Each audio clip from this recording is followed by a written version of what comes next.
Welcome, gamers! The Snapdragon 7 Gen 4 is finally here, and it's time to see if this new 7 series silicon can trade blows with the flagships. Today on VanZee Gaming, we're pushing this chip to the absolute limit with 25 massive PC titles using the GameHub emulator. We'll be testing everything from the chaos of Battlefield 4 to the futuristic war in Call of Duty: Advanced Warfare. Since this chip is still new, we'll be focusing on Qualcomm drivers to see just how much power we can squeeze out. Let's get into the benchmarks. Battlefield 4 brings intense, all-out war to your pocket. On the Snapdragon 7 Gen 4, it runs impressively well at 45 FPS using GameHub. The destructible environments look great. To get the most out of this chipset, make sure you've picked the right Qualcomm driver for better stability during heavy firefights. Resident Evil 7 Biohazard is just as terrifying on mobile. This hardware handles the horror at a solid 30 to 40 FPS. Walking through the Baker house feels smooth and immersive. Don't forget to fine-tune your internal resolution in GameHub to maintain that creepy atmosphere without any lag.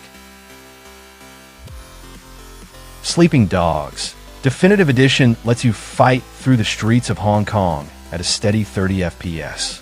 This processor does a great job keeping the action fluid. You might want to experiment with different box 86 presets to ensure the open-world performance stays consistent while driving. The 1940s atmosphere of Mafia II looks stunning on this chipset. You can expect a smooth 30 FPS as you climb the ranks of the mob. It's a very playable experience, but be sure to adjust your rendering settings in the emulator to keep those cinematic cutscenes running perfectly. Prototype 2 is all about chaotic superpowers. On this hardware, the game stays between 20 to 30 FPS. Shredding through enemies feels decent, though it can get heavy. Try tweaking your container's memory allocation to help the emulator handle the high-speed action more effectively. Red Faction offers some of the best destruction physics out there. This silicon pushes a very playable 30 to 40 FPS on GameHub. Blowing up buildings feels incredibly satisfying. Finding the right balance in your GPU configuration will definitely help keep those explosions looking sharp and fluid. Metal Gear Solid 5. Phantom Pain is a bit of struggle here, unfortunately. It runs quite poorly at around 15 FPS on this chipset. It's more of a slideshow than a stealth mission. You'll definitely need to lower every possible graphical setting if you want to try and make this one playable. Shadow of the Tomb Raider looks breathtaking even on a phone. The Snapdragon 7 Gen 4 maintains a solid 30 FPS through the jungle. Lara's journey feels surprisingly responsive. Make sure to optimize your shader cache in GameHub to avoid those annoying stutters during fast movements. Outlast is pure nightmare fuel, and it runs beautifully at 30 to 40 FPS on this hardware. Escaping the asylum feels intense without any technical hiccups. To get the best survival experience, play around with your driver version to ensure the lighting and shadows remain accurate. The legendary GTA 5 is back for another test. This processor delivers a playable 20 to 30 FPS on GameHub. Exploring Los Santos is a blast, though you should adjust your DXVK settings to find the perfect sweet spot between visual quality and a stable frame rate. DeadPool is just as crazy and fast-paced as you'd expect. On this silicon, you'll get a smooth 30 to 40 FPS, making the combat feel very snappy. Since this game is well optimized, feel free to push your settings a bit higher to enjoy all the fourth wall breaks in style. Metal Gear Solid 5. Ground Zeroes runs much better than its sequel, hitting a steady 30 FPS. This hardware captures the rainy atmosphere of Camp Omega perfectly. Fine-tuning your environment variables will help keep the stealth action fluid as you infiltrate the base. Assassin's Creed 3 takes us to the American Revolution at around 20 FPS. This chipset handles the dense forests and cities okay, but it's a bit heavy. To improve the responsiveness, try lowering the shadow quality and experimenting with different emulator drivers for a better flow.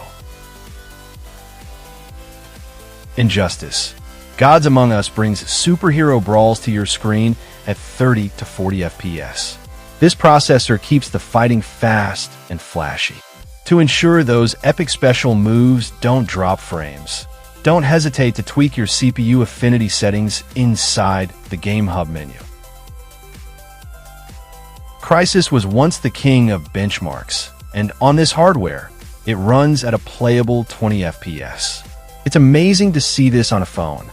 To get a more stable journey through the island, be sure to scale down your resolution to help the emulator handle the heavy physics.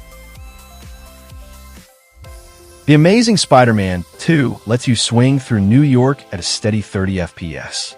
This silicon makes the web swinging feel quite immersive and fluid.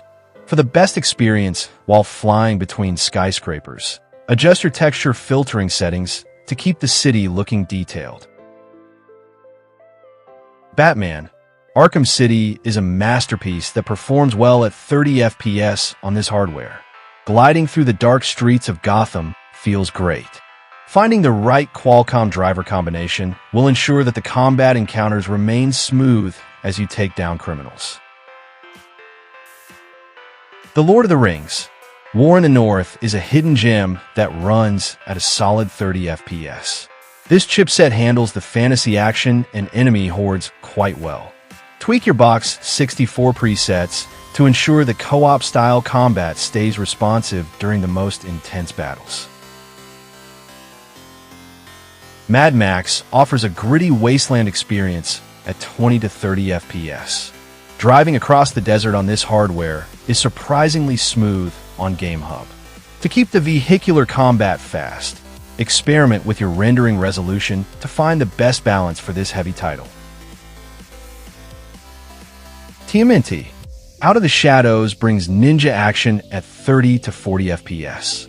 This silicon handles the four brothers and their flashy moves without much trouble. To keep the sewers looking good and the combat tight, be sure to optimize your shader settings before you start your run. Batman: Arkham Knight is a very demanding title, but this processor manages a decent 20 to 30 FPS. It's impressive to see the Batmobile in action on mobile. You'll definitely need to heavily optimize your registry settings to keep the performance from dipping too low.